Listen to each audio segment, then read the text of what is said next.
وَلَا تَقُولُوا لِمَا تَصِفُ أَلْسِنَتُكُمُ الْكَذِبَ، اور تمہاری زبان جو جھوٹ بولتی ہے اس جھوٹ کے ذریعے سے کسی چیز کو ھذا حلال و ھذا حرام، تم کو یہ کہنے کی اجازت نہیں ہے یہ حلال ہے یہ حرام ہے۔ تم کون ہوتے ہو؟ حلال و حرام خالصتاً اللہ تعالیٰ کا ڈپارٹمنٹ ہے۔ اللہ تعالیٰ جس کو حرام قرار دے وہ حرام ہے، اللہ تعالیٰ جس کو حلال کر دے وہ حلال۔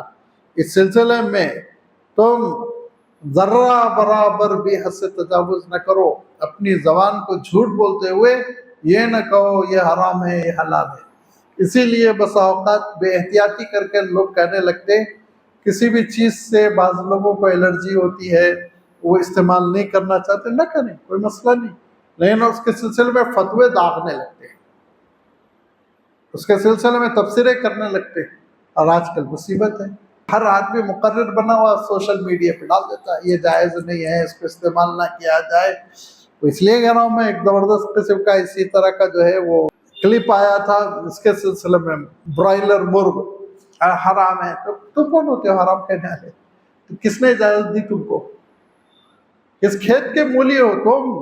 پوری زندگی تمہاری گزر رہی دنیا داری میں، تم حلال و حرام کا فیصلہ کیسے کر سکتے ہو؟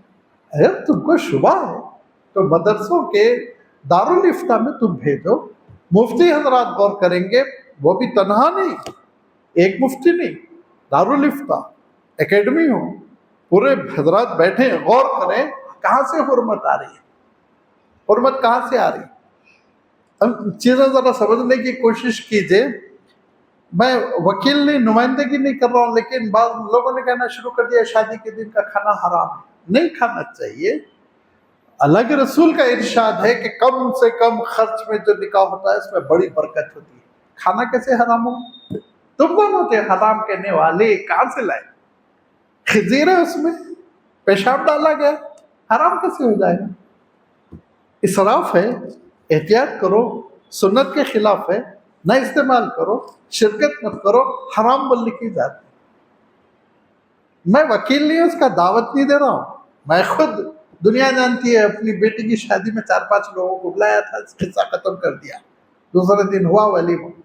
لیکن یہ جرات نہیں ہونی چاہیے کہ یہ کھانا حرام ہے نہیں کھانا چاہیے، فلاں کھانا حرام ہے نہیں کھانا چاہیے۔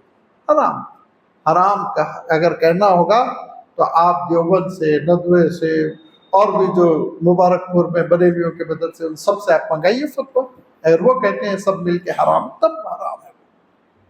پھر اس کا ایک دانہ زبان پہ رکھنا حرام ہوگا، آپ استعمال نہیں کر سکتے، پھر سوچیے۔ اور کسی بھی مسلمان کو نہیں کھانے دینا چاہیے، حرام ہے۔ کوئی شخص اگر خنزیر کھا رہا ہے تو آپ چھوڑ دیں گے؟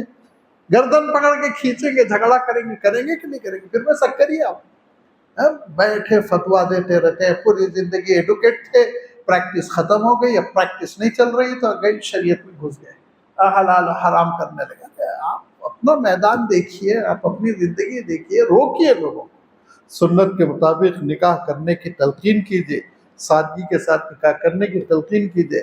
حلال و حرام کا ڈپارٹمنٹ اپنے ہاتھ میں نہ لیجیے، اس حقیقت کو سمجھنے کی کوشش کیجیے۔